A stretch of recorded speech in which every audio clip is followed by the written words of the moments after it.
And we're live. Welcome back, everybody. Good morning, good afternoon, good evening, wherever you are joining us from in the world. Welcome to another high vibe conversation. I'm your host, 𝗀𝘁cie 𝗿𝘆. With us today, we have Garrison Cohen here. He's our special guest, and we are going to talk about layers of distraction. So first off, Garrison, thank you so much for being here with us today. We're excited to dive in on this topic with you. Yeah, thank you, 𝗀. It's really fun to be here with all of you already. And I'm just going to jump right in here. And with some things that come up for me when we think about like layers of distraction is that like I think about as a person, like there's layers to and levels to each of us. And like when somebody becomes more self-aware of themselves and their surroundings, like we might be in therapy or we might be like getting support that we need and finding our tribe, but like we might work through something once and it's not like one and done. Like there's layers and levels to things too as we work through them. But you recognize this like way early on, right? So like you had this awareness of like what was going on around you and how other people were and like their being and like related to their almost like an empathic kind of way, like you related to what they were going through. How did this affect you like in your childhood and youth? Yeah. So in my childhood and youth, I found myself exquisitely, almost painfully aware of other people, and I could feel how unaware they were of me, and how unaware they were of each other. And coming into a world where this was already a pre-established thing, my thought was, well, what's wrong with me? Why am I feeling all of these things and noticing all of these things without even the words or the language to explain it? But I also noticed, and this is all in retrospect, understanding it from a much higher view now, is that I was also feeling all of the things that they were trying not to feel, and thinking that these were all my feelings. So I was feeling overwhelmed with all of these feelings and sensations, because what happens is that the more we try to push those feelings down and suppress them, it's almost like the more condensed and intense they are, and other people who are sensitive can feel that in the field. So it was very confusing and very painful, and it took a lot of investigation to finally unravel what was happening there. Yeah. Thank you for sharing that. Can you go a little deeper on that though? What does that mean? You don't think they were aware of you? What do you mean by that? Sure. Well, I mean, classically, the less we're aware of ourselves, the less capacity we have to be aware of others. And so it all starts with us, pretty much. Yeah. So what's one thing that you would, and this may be a follow-up question for later too, but what's one thing that you think people are missing the mark on? Like what did you wish that other people knew or like other kids around you knew when you were younger, like so that you could relate better, so that they could relate to you, so that everybody could be more self-aware? Yeah. Well, I mean, I wished I grew up in a world where everybody was as aware of me as I was of them. Um, and that's kind of the classic thing, because when we grow up with something that we don't have for ourselves, as we discover it for ourselves, then we discover how to give that to other people as well. And that often becomes our purpose in life, where we were never meant to have that from the beginning, because we had to work so hard for it that then it became a gift and a superpower. And then we were able to help other people have that. And that's literally part of how humanity just evolves to higher and higher levels. So it's really, it goes so deep. There's so much to it. Does that make sense? It does, yes. And that's part of the work that you do with other people now, right? Especially when you take them through the hero's journey experience, is like helping them become more aware of who they are and who they were meant to be. Is there more to that, or like is that the crux of it? Yeah, well, I'd love to say a little bit more about it, which is that what I do is I help people see the aspects of themselves that they had when they first came into the world, when they were just, the essence of them was coming through before ego and filters and societal perspectives and trying to do it right and trying to look good. Before all of that came in and just sort of buried it under layers of all of these things, there was an essence of who we were that came in. And a lot of people that I work with go through this whole hero's journey through the course of their life. They had it, they lost it. Later in life, they went through this huge breakdown and were forced to find it again. And when they found it again, it kind of helped them recreate, reinvent their life and help them bring this gift to other people. And yet, so rarely it's rare that the people that I work with have connected the dots in order to help them clearly see how it's all aligned. And what's beautiful about it is that when they start to see how it's all connected, they realize how much that what they do is their innate truth. It's the gift of who they are. It's literally their soul speaking through them. And they get to see that for themselves, but I also create it in a way where the people that they're here to help see it as well. So it's not like they went to school and got learned a class on how to do this thing. It's like, no, this is who they are, and you can trust them because this is what exists in their bones. This is their soul coming through them. And that is, I mean, that's authentic marketing at its best because it's just truth. Yeah, that resonates with me on so many layers. I went through that hero's journey experience with you recently, and it was like that perfect mirror, that reflection of myself back to me that you gave me that beautiful gift, because it was me. Like, it couldn't be anybody else. It was just, I am who I am, and you reflected that back so perfectly. And then I had you even like added in these finer points of like, all right, those are words I never would have used, but that sounds beautiful together. Like, you got who I was and pulled that out of me. So thank you for that. But it makes sense here because we peeled back some of those layers. We got through those distractions, if you so to speak, and like could just pull out who I was at my core. Yeah. It's really an amazing process that I've really defined and honed over years to just find the just how all the circuits connect up to make up who we are now. And it's really beautiful to see it when it all comes together like that. Yeah. I want to give some of the other ladies a chance to speak as well. Maybe you ladies could talk about some of the layers and the distractions to this awareness or the lack of awareness here. What's coming up for you guys? I'm happy to jump in first today for a change. I usually sit back and wait till the last minute. I see a lot of this in my clients with the leadership by heart coaching that I do and the hypnotherapy. And I don't sell just single sessions. There has to be packages because I explain it to them as our mind, our subconscious mind is like an onion. So when we peel back the first layer, something else will come up.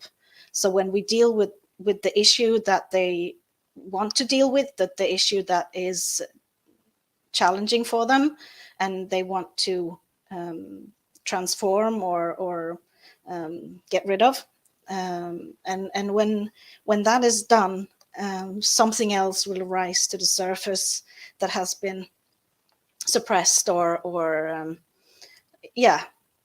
boiling under the surface, so to speak. So I see that a lot, and I've experienced it myself to kind of get that after maybe a week, 2 weeks after the session, suddenly something is coming up that wasn't as clear before, but it's super important to deal with it. And Dorit, I just want to ask you, like, as you were like going through your burnout and your recovery, what did you have this sense similar to Garrison's of like, this can't be as good as it gets, like there has to be more? Or like what was coming up for you with when you were finally like more aware of like that something was wrong and you couldn't keep going on that way?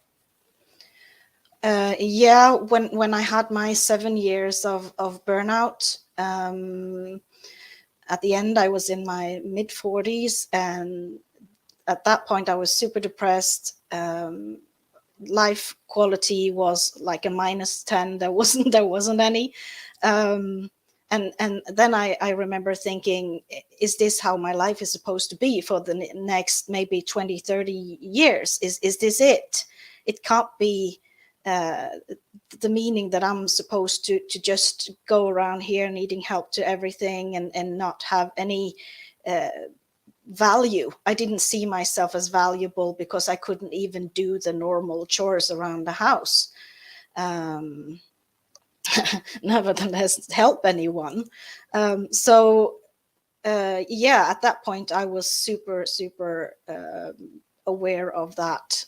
There has to be something else. There has to be something that I can do. And when I got the help that I needed, and I got started with my own journey of recovery through the physically and mentally, I definitely felt things falling into place, like just coming together and like, yes, this is what I'm supposed to do. This is where I'm supposed to be. And I suddenly understood that I had to go through that low period of my life to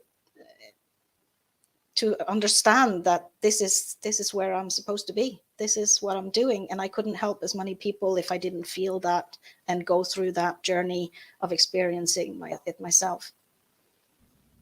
Yeah, and now there's so many people that you can relate to who have been through that experience. And so Definitely. Your experience, that whole gauntlet that you went through becomes the gift that helps so many people. Yeah. I'm definitely the advocate saying, take recreational time, meditate, don't work yourself into the wall like I did. Listen to your body. Yeah, I'm definitely very aware of that and sharing that with as many people as I can, because it's not a fun place to be when your body starts shutting down. Right. And Dorit, it was so interesting how you took your little one to camp because, she wanted to be like the big kids. So they ran a little kids camp, and you were taught the 5 love languages. And it just adds to your story of how painful that must have been for you those 7 years, because your love language is gifts of service, right? Absolutely.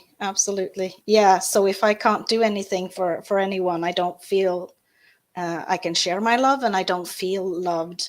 So that was definitely hard. Yeah.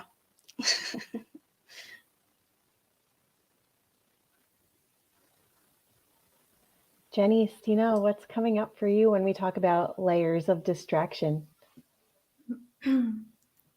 Garrison, it's lovely to meet you. So glad to hop in. What's coming up for me is that being aware means that you are taking in so much information. And I know from my own experience and from the conversations with my clients that this means that you have so many more decisions to make throughout the day. You're catching up on all of this information that many people just aren't. And that means that you're stuck with like, what am I going to do with this? So I'm catching how this person is feeling, like, what am I going to do with this? So it's so helpful to have those clarity sessions around like, where's the fence? Where do I end? Where does this other person begin? And really meditate on words like responsibility or kindness to recognize what's true. When we're aware, it's so easy to jump on that information and we want to act on it. And like I heard you saying, Garrison, you felt like what's me and what's that other person? And it's so easy for us to want to fix things because we care. So we get to really evaluate what is kindness. Many times it's a kindness to allow other people to play the leading role in their own life and grow through their situation. So there's a distraction in the in the situation of being aware that it's a lot of information to process. Yeah, it's a very complex life. It's very complex being a human. And one of the things that I think people often don't recognize is that, one of the things that we hear so much is that, oh, the environment is in so much trouble, and the financial system is in trouble, and water and politics and all of these things. And it's always painted a picture of like, oh, there's this real downward spiral happening. Well, there's definitely some truth to those things and some concern to be had. But what I rarely hear people talk about is that there's such an extraordinary upward spiral happening simultaneously. And this is one of the most exciting times in human history, because at no time in the history of the world have there ever been so many people helping people to help people. And, there are so many coaches of coaches who are helping people to become coaches, who then help other people to be coaches. And sure, it comes with some inherent problems, but it's ultimately all a system finding balance on its way spiraling up at the same time.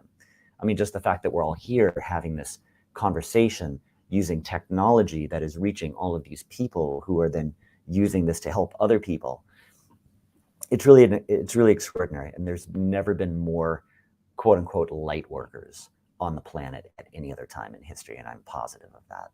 So while it is a distracting world, it's also very exciting where it's going, and some of the distractions and some of the problems come with the upper limits. A lot of people talk about like, oh, there are too many coaches out there. That's a high quality problem, and so there's also a positive side to it all as well. I love how you talk about the spiraling up and spiraling down, Garrison.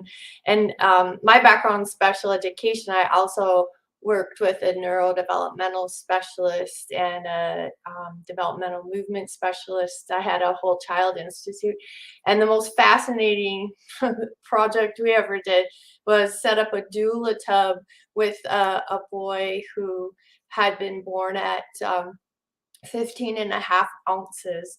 And he was probably about 9 when we were working with the doula tub. And I made a placenta, and it was a floating, like piece of foam with a pillowcase on it. And it was tied in the middle with a rope. And then he could like pull on it. And then he would go under the water, and one of the therapists would talk to the side of it as if, hearing mom in the womb. And then he'd like stood up and orated the what is it, the Frog Prince book, and then he went back to just real in the womb movements. And then when the session was done, we sat down with the developmental person, and she had taken copious notes, and then she was explaining the spiral, and she said, okay, so when he did this, he was going this way, when he did this, and we literally got him down to he went down to first cell movements. It was just so fascinating. And sometimes we spiral down so that we can spiral up. In typical development, it's like 1 step back, 2 steps forward. For kids like this guy, it was 2 steps back, 1 step forward. And just as everybody would give up on him moving forward, I would start to even doubt, and then like he'd take off again in his development. It was just really fascinating. So that whole spiral thing is super interesting to me. Yeah, I think it doesn't really flow the way people generally think it's going to, which has them misunderstand it. And I love that you were tapped into a way of seeing it that others weren't. And I think that's what we need more of today, is actually seeing beyond the first level perception of what's really happening, to see the layers underneath and how there actually really is an intelligence behind it all.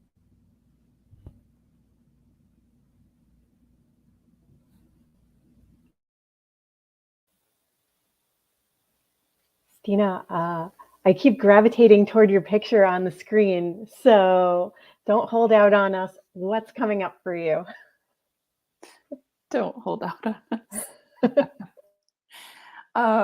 A couple of things. One was when Garrison said there's too many coaches, and I thought it's kind of like saying there's too many parents. Like there's just so much work to be done in the world that I just don't think that there will be a point where there are too many coaches, because coaching is a skill set. Just like when Linda was talking, I was thinking about doulaing, because I've gone through doula training, and I think that it was one of the most impactful experiences I ever had, that I would advise literally every other human to do if they have the opportunity. It's a weekend training, and through that training, learning how to support someone unconditionally without any personal agenda, and to be fully and completely present for that person, was unlike anything I'd ever been taught in a really hands-on experiential way before. And so I see coaches and doulas as doing very similar work in providing that unconditional support and that space where somebody can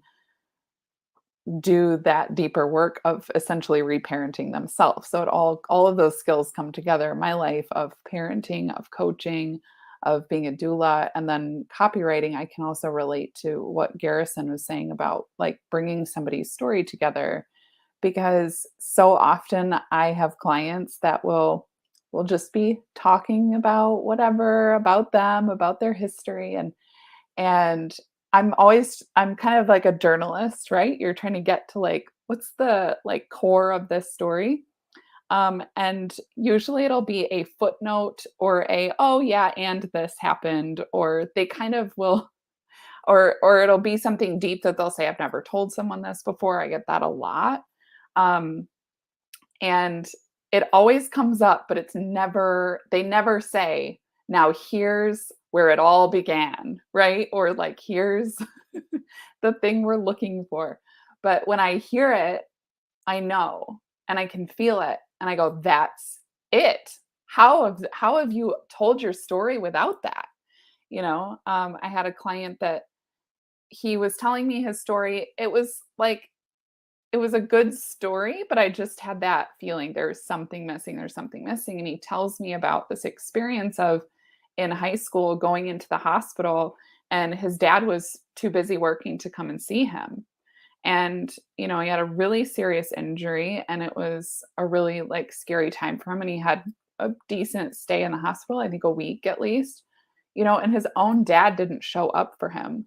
Like that is what impacted him to go on to help other couples, parents, and leaders to have a life that is balanced between, work and family, and to approach family with just as much intention as their work. And so if you leave that part out, you miss like this rich epiphany moment, and like that, the relatability where you're like, and the empathy where you can feel the story.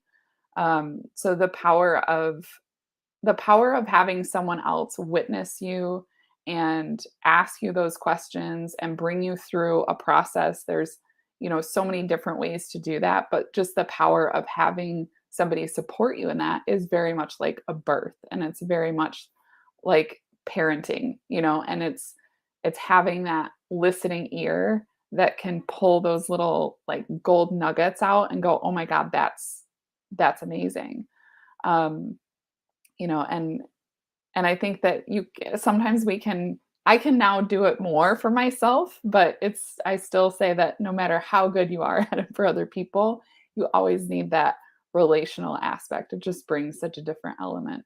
to it. So that just goes back to what I said. I don't think that we'll ever have too many coaches. Whether or not every coach needs to be a professional or even paid coach is totally like another thing, because I think you can have that skill set and help even your kids or your partner with that skill set, and it's really powerful. But I think that's just an evolution, and it's something we're just more aware of, because nobody is like, there's too many lawyers.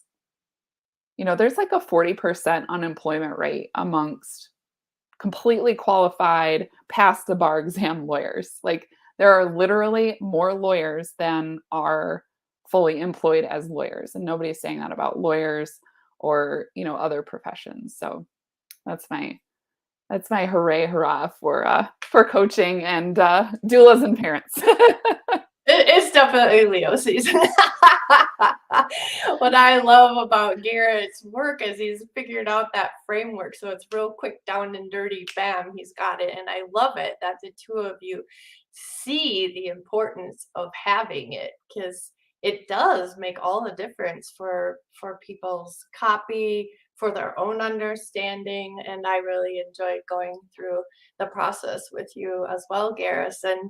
And that some of my life made sense, some of my life didn't, and then how you were able to take that little story of being chased by a tumbleweed, and I really had quite an emotional reaction to it afterwards. I was telling Jenny about it. I just started crying, like I really was able to connect and get in touch with that little 4, almost 5-year-old, well, 5 because it was a kindergarten, but yeah. So thank you. Yeah, thank you so much, Linda. And yeah, thank you for that, Stina, as well. And I just want to make clear, for me, I don't think that there's too many coaches in the world. I think that everybody should have those skill sets, and it's just such a beautiful up-leveling of the world that so many people want to learn that.